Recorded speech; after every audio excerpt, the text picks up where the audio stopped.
Hola, buenas. Este vídeo es para intentar explicar de una forma sintética y espero que compleja, pues qué pasa en Asia durante el final del siglo XIX, durante la época del apogeo del imperialismo. Vamos a intentar explicar cuáles son las tendencias que pasan en Japón, en China, en la India e Indochina entre más o menos en 1870 y 1911, que es el final del Imperio Chino.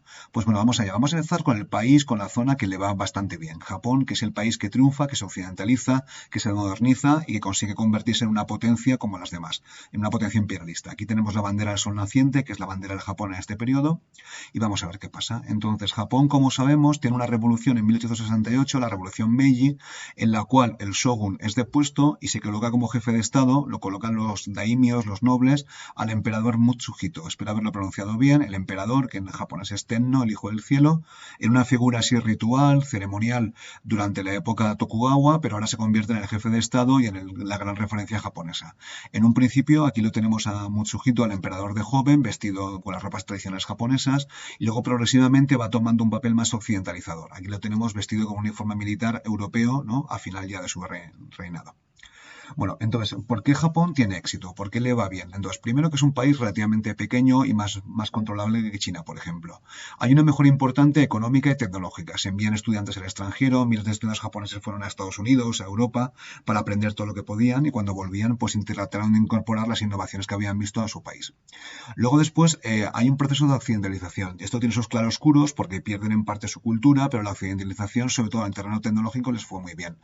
Luego después, la clave, además de occidentalizarse, porque son muchos países lo intentaron o muchas zonas, también los japoneses supieron sacudirse el yugo occidental y hacer caso cuando les convenía. Es decir, supieron adaptar los cambios tecnológicos, las tecnologías, a su entorno local. Por ejemplo, los japoneses eran muy buenos con la microtecnología, con las artesanías de múltiples pasos, entonces consiguieron adaptar los inventos, las técnicas occidentales a su entorno local, que era el japonés.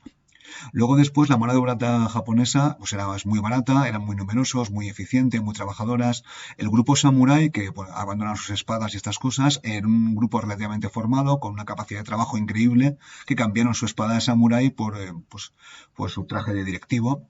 Y luego después en Japón se consiguen crear diversas industrias que se agrupan en conglomerados, en grupos de industrias de la misma rama, bastante potentes, que en japonés se conocen como Zaibatsu. Algunos de ellos son Mitsubishi o Toyota, que continúan hasta la actualidad.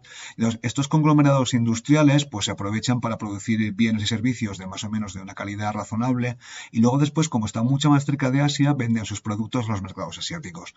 Entonces consiguen prosperar, tener beneficios económicos y eso les permite pues continuar desarrollándose. Y luego después, la clave del éxito japonés sobre todo es la estabilidad política. Es un país que es muy estable, tiene la pequeña revolución de 1868 y luego después la rebelión de los últimos samuráis, pero a partir de eso la estabilidad política es importantísima, apenas tiene violencia y la estabilidad política ayuda a que el desarrollo económico y social. Luego, ¿qué hacen en Japón? Japón, algunos de los cambios, pues se crean elecciones, hay partidos políticos, uno más progresista, otro más conservador, elaboran una constitución en la cual el emperador tiene mucho poder, es una monarquía constitucional de tipo autoritario, copian el modelo prusiano, crean el servicio militar obligatorio, el llamado impuesto de sangre, entonces estaban muy obsesionados con su derrota ante los occidentales en las décadas anteriores, con lo cual intentan crear un ejército muy poderoso. Luego, pues crean una red de ferrocarril extensa, la construyen ellos y con hierro local que habían construido. Luego después crean un ejército y una flota muy poderosa que educan o entrenan la madera occidental. Abandonan las espadas samuráis o las conservan como símbolo, pero pues adquieren fusiles, cañones modernos, ametralladoras, la flota se la compran a los británicos, con lo cual se modernizan también militarmente para no tener que estar sometidos a nadie. Y luego después, en este periodo también, al principio tenían tratados con los países occidentales en los cuales Japón aparecía como en una posición de inferioridad. Se llaman los tratados desiguales y por lo que yo entiendo, por lo que me acuerdo, si un extranjero cometía un crimen en Japón, pues era juzgado por el Tribunal Europeo. Esto era una humillación para los japoneses, lucharon mucho para quitarlos y a partir de 1902 consiguen firmar sus primeros tratados en plano de igualdad. El primero es con el Reino Unido, que en estos momentos el Imperio Británico se encontraba aislado, y a partir de entonces negocian y firman tratados internacionales con las potencias occidentales en plano de igualdad. Bueno, Luego después, a nivel internacional, Japón no solamente se desarrolla, sino que se convierte en una potencia imperialista. La primera gran agresión que tiene lugar es la guerra contra China por la península de Corea, que es la gran daga que apunta al corazón del Japón.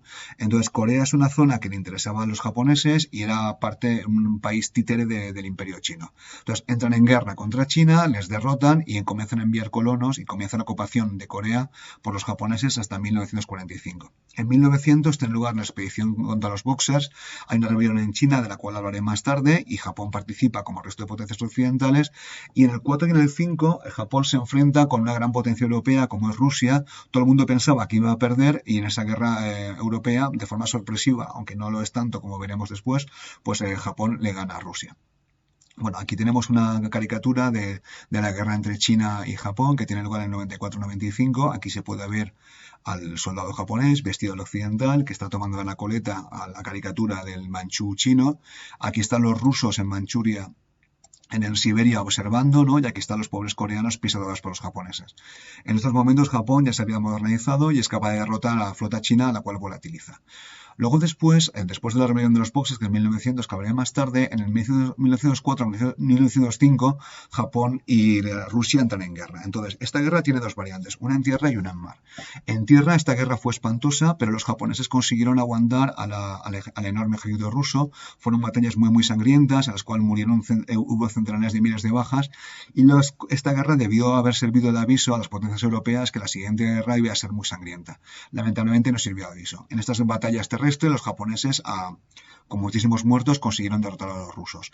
Pero lo más importante de esta guerra es la batalla de Tsushima, espero haberlo pronunciado bien, donde la flota rusa, que se rodeó toda África para trasladarse a Japón, a la zona de Vladivostok, para combatir contra la japonesa, pues fue volatilizada literalmente por la flota japonesa en el estrecho de Tsushima entre Japón y Corea. Entonces, esto fue una batalla naval, aquí están las cifras, pues más o menos toda la flota rusa, que son 19-27 barcos de gran tonelaje, fueron volatilizados por la Armada Imperial Japonesa. Estos barcos japoneses, que habían sido construidos en el Reino Unido, fueron manejados de forma pues magnífica por la flota japonesa y se volatilizó toda la flota rusa. Esto fue una humillación para la flota rusa, de hecho acabó la guerra, el zar tuvieron que firmar la paz en Portsmouth, empezó la primera revolución rusa en 1905, que bueno, ya se explicará en otra ocasión, pero además esta batalla de Tsushima fue la primera gran muestra del orgullo asiático frente a los occidentales, porque era la primera vez que una potencia asiática derrotaba de forma definitiva a una potencia occidental. Bueno, pues espero haberlo explicado bien, qué pasa con Japón, en primer lugar que se moderniza y en segundo lugar pues que consigue o se convierte lamentablemente en una potencia imperialista. Ahora vamos a ver a China, porque China, que era el gran imperio, el gran gigante del mundo asiático, pues el imperio chino va a ver su fin en este periodo. Entonces, ¿qué pasaba en China? Pues hay una modernización limitada, quizás porque es un país muy grande, con un montón de situaciones personales, un montón de regiones, hay un problema estructural enorme, pues cada zona es diferente, no es igual el norte de Manchuria, donde se cultiva trigo y es ganadero, que el sur con el tema del arroz, hay una influencia de las importaciones occidentales, es decir, los tratados que se firmaron durante las guerras del opio o la rebelión de los Taiping, los tratados firmados con las potencias occidentales, hacían que los chinos no pudieran poner aranceles a los productos que venían de fuera. Eso hacía que China se viera inundada por productos occidentales y eso causó muchos problemas a la industria local, que no se pudo desarrollar porque tenía una competencia extrema. Estas importaciones occidentales además se combinaba con un resentimiento contra la influencia de los misioneros que estaban por toda China, que estaban predicando el evangelio. Muchos chinos se convirtieron, pero muchos chinos tradicionales tenían un odio, un resentimiento importantísimo contra los misioneros y sobre todo contra los chinos que se habían convertido.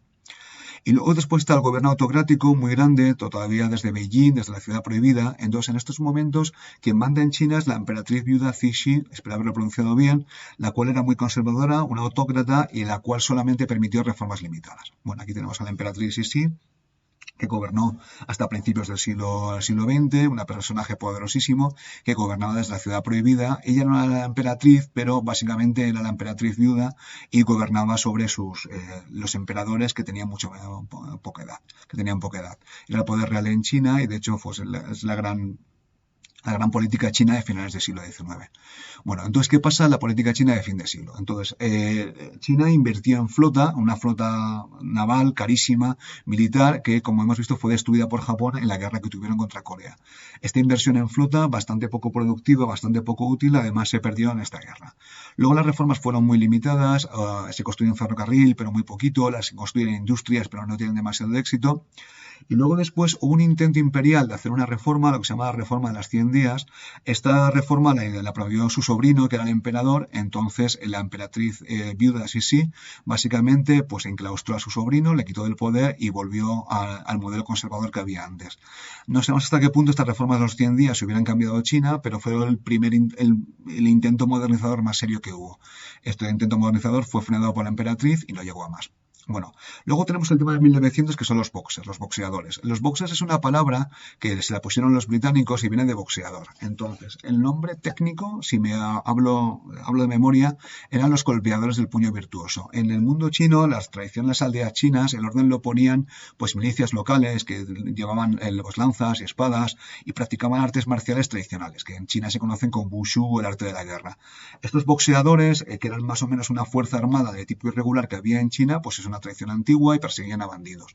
Pues en 1900 hubo una rebelión de estos boxeadores, de estas milicias, consentida por la emperatriz Sisi, porque también le venía bien que le pusiera freno a los occidentales, y estos boxers pues se rebelaron en muchas partes del país y, bueno, razones económicas, culturales, y comenzaron a perseguir a los cristianos chinos, que eran los más vulnerables. También atacaron a los occidentales, pero a la gente que más persiguieron y mataron fueron a los misioneros y los cristianos chinos. Claro, la matanza de misioneros y cristianos chinos provocó pues un escándalo a nivel internacional, los periódicos lo recogían, en Estados Unidos, que había un montón de misioneros, pues eso se vio con mucho interés, y entonces, claro, además cometieron el error estos boxeadores, las milicias, de sitiar las embajadas, que eran las representaciones de los potentes occidentales en Beijing, en Pekín.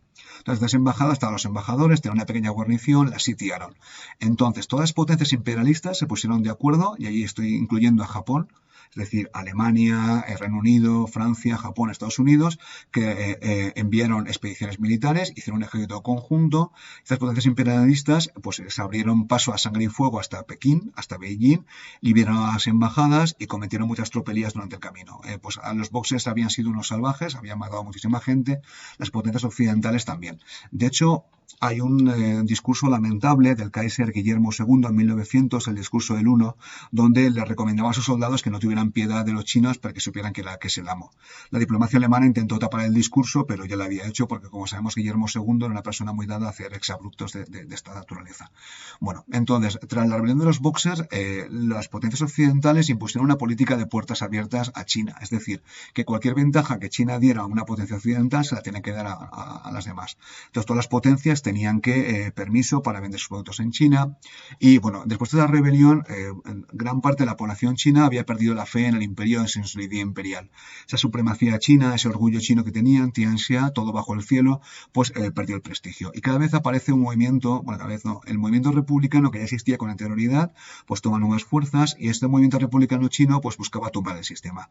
Ya no creían que dentro del imperio se pudiera pues curar a China de los males y de la humillación que había sufrido frente a los occidentales. Este movimiento republicano, liderado por un líder chino llamado Sun Yat-sen, pues era una mezcla de socialismo progresista, liberalismo, cristianismo. Sun Yat-sen, si no me equivoco, era cristiano, y modernizador. Entonces buscaba pues un nuevo sistema para China que pudiera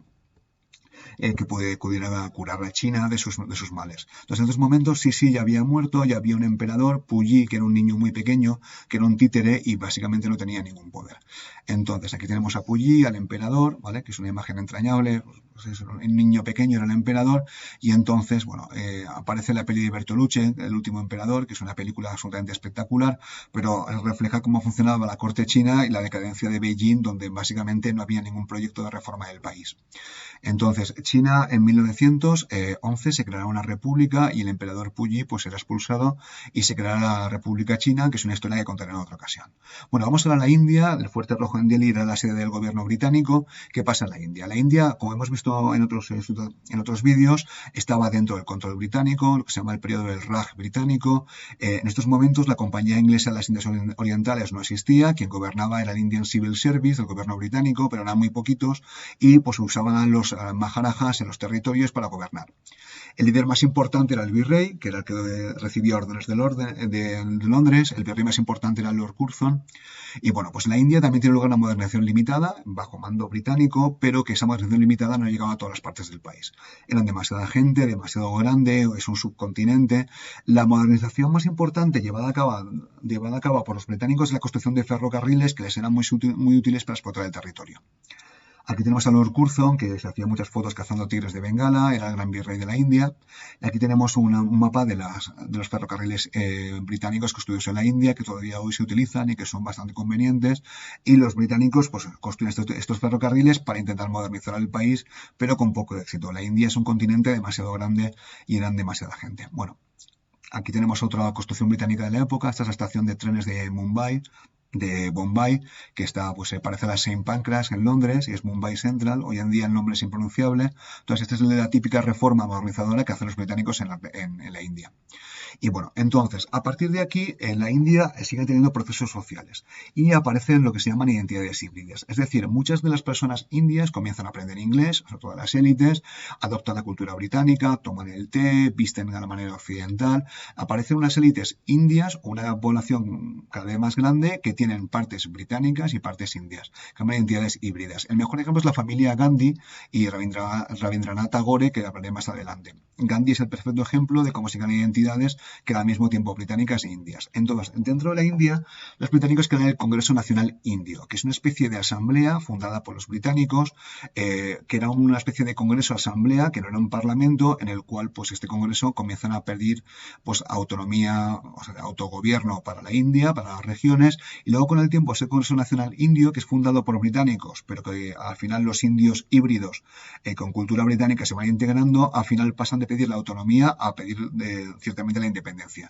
En estos momentos todavía no tiene mucha fuerza, el Congreso Nacional Indio todavía no es demasiado poderoso, pero con el tiempo lo será. Entonces los británicos, para contrarrestar este Congreso Nacional Indio, empiezan a jugar la baza religiosa y empiezan a diferenciar entre indios musulmanes e indios hindúes, que es la región hindú.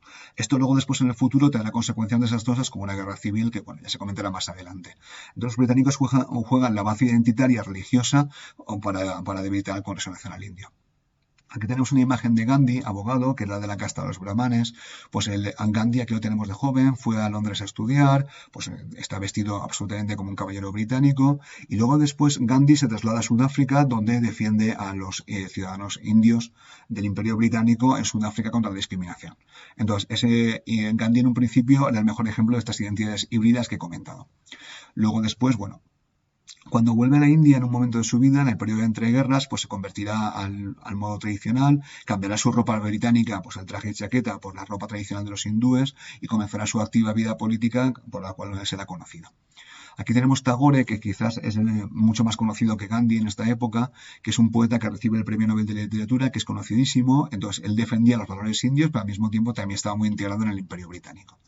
Bueno, ahora finalmente voy a hablar de forma muy rápida de Indochina. Indochina es una zona que está al sur de China, es una península.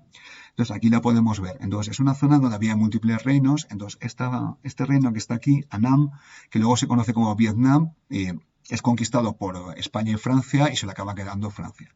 Conchinchina es la parte que conquistó España, pero bueno, no le era rentable y al final toda esta zona, Vietnam, se la queda a Francia y será una colonia de dominio francés. Y luego Siam, que está aquí, hoy es conocido como Tailandia, consigue mantener la independencia, aunque en la práctica tuvo también que firmar tratados desiguales con las potencias occidentales, pero tanto Tailandia como Japón consiguieron mantener la independencia. Bueno, espero que se haya entendido el vídeo y con esto he acabado. Pues hasta otra.